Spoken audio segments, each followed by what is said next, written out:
first things first, we gotta loosen this up right here. There's the engine, right? Engine oil.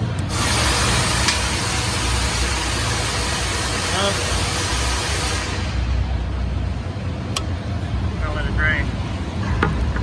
Always replace this with the new one. Always.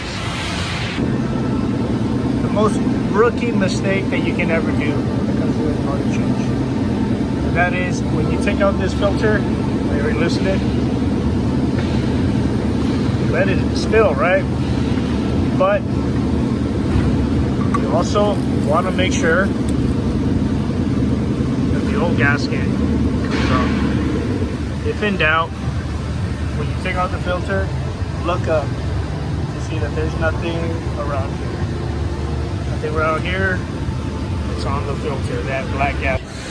Make sure that this gasket, like this one right here, that doesn't get stuck up there. So anytime you take out a filter, look and see if that gasket, if that black gasket is missing. Always. We're gonna screw it back on. After that, you tighten it up once all the oil's in, right? Nice and snug.